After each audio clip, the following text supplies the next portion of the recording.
All right, guys, Kenny here, Ken Small Engines. Today in the driveway, we've got not one, but two Toro Timesaver mowers. Dual force, 30-inch cutting width, twin blade system with the Briggs guaranteed to start 190cc engine. And the reason I want to do this video, and it won't be a long one, but it'll be kind of precise, is CHINESIUM parts versus non-CHINESIUM parts when it comes to OEM using OEM parts on factory stuff. Okay, this customer called me up and said that he had these two mowers. He said this one doesn't start, no big deal, I'll change the fuel filter, clean out the water and the gas, whatever, and I'll get it to start. But then he showed me this thing, and I said, all right, what's up with this thing? Well, he took the cover off and he said, Kenny, I've had this to a guy local like you who fixes stuff, and had it to him 3 times. And every time I brought it to him, I'd put the belt on to engage the mower blades, and after 20 minutes, the belt would shred, smoke, and that was it. Well, I'm looking at the OEM here, and I see a few things, all right? And what I did was I brought it to my good friend Justin at L&R Power Equipment in Monroe, and I took off the cover on that one. This one still had the cover on it. And as soon as I took the cover off, oh, he looked at it and he knew exactly what was going on. Well, I'm looking at this one here, all right? Now, this is all OEM. Everything here is OEM. There is a serial brake. This one here is 314 million.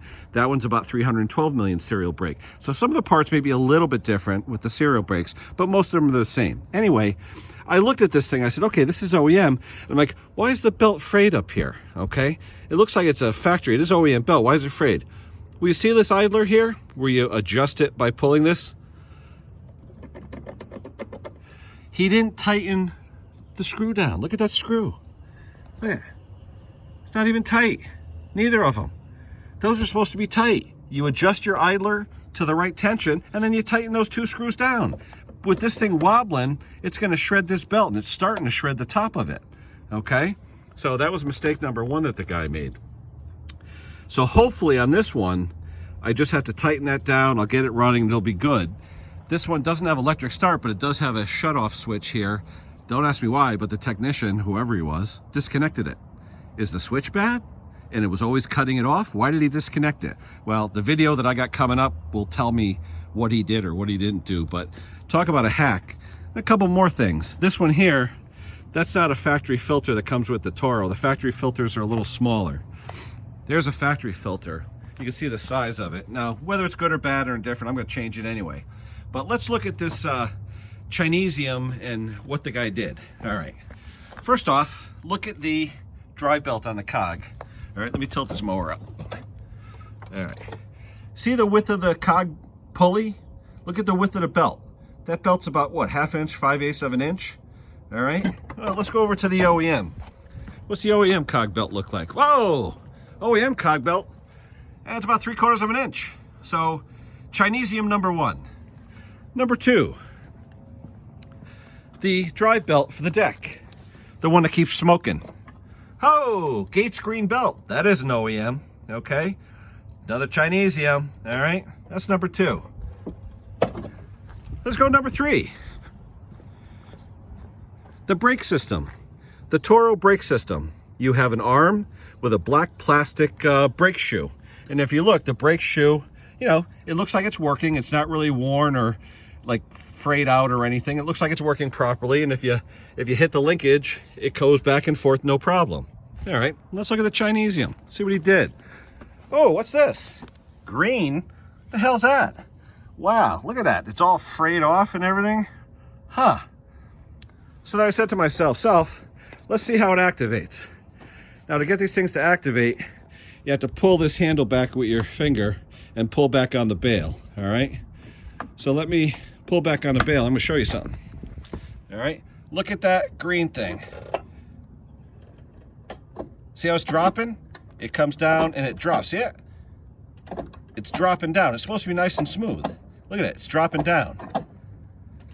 So when you apply this brake shoe, it's not a smooth motion engaging. It's hitting and then dropping, hitting, dropping. And that's why it's all fraying over here. And who knows if that contributed to sharing that belt. Was this thing raised too high and it was rubbing on the belt? Who knows? But anyway, I also looked at it, I go, wait a minute. Look at the cable and the spring that attached to it. That's brandy new. So he must have bought a CHINESIUM brake kit with the brake pad and all that. Well, that ain't OEM. So when I was at L&R, Justin said, oh, that's not OEM. I look back at the factory, well, the brake pad is thinner.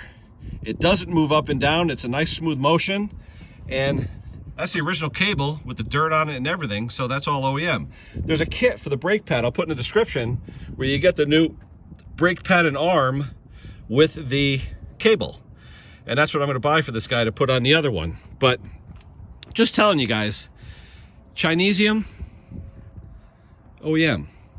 If you want things to work properly, OEM, because it does make a difference. And I know my friend Klaus will be, you know, yelling, saying, yay, OEM. Now, oh, one more thing. The gift that keeps on giving this mower. What's that? Tie wraps. What is that? Well, on this mower, you have the adjuster that moves up and down so that you can adjust the height. All right, go up, down, right? Nice and easy. Well, what I think this kid did, there is no springs or anything there, it's just spring steel. Well, what I think the kid did was, somebody, to make it easy, a lot of homeowners will step on these things to adjust them. They'll use their foot. And I think the kid stepped on it, bent it all the way down, then tried to bend it back up. Well, you can't bend it back up. You have to go way past that position so it relaxes in the position it's supposed to be in. Well, that requires you taking the wheel off and all that. And no way was that kid going to try that because he didn't know what he was doing. So I got to take this piece off, bend it back, and do all that. So anyway, it's a good job for me. I'll have some work today on this. I got tons of work, but all right, just like I said, OEM versus non-OEM. When it comes to this type of equipment, high dollar. This thing's $2 grand, not cheap. Buy the OEM parts. And if you're servicing it or taking it to be serviced, make sure they know what the heck they're doing. Who would ever service something and leave the idler totally loose? That is crazy, you know? So, all right, we're gonna get to work on these. Hopefully we can get a video out showing you what I did. But again, OEM versus non-OEM, you gotta make sure you buy the right parts. And I'll just show you that I did buy the right parts. I always go to my dealer when it comes to Toro stuff. Let's open up the old Dodge. Here we go. We got the fuel filter that the dealer sells, which is an original fuel filter. And I'm not saying an aftermarket filter wouldn't work. I'm not. But you know what? If I'm going with the OEM belts, I'm going to use the OEM filter. Standard spark plug for these, the RC12YC. There's nothing special, just standard RC12YCs. But then you get the factory deck belt for this one was a 121-5765. You can tell because it's a blue color. It's not Gates green. It's blue, made in Mexico. It's a Toro belt. And the belt, the cog belt, the original cog belt, it's about 3/4 wide, part number 120-3335. So I'm going with OEM, OEM, OEM. We're gonna get it right. We're gonna get it back together. This guy's gonna be happy. He's not gonna pay anywhere near what he paid this guy 3 times to screw up a mower. And he's gonna have 2 good mowers that work good from Ken Small Engines. All right, guys, that's it for now. OEM, you can't go wrong. You spend a little extra money, get what you pay for. All right, guys, that's it for now. We'll talk to you soon.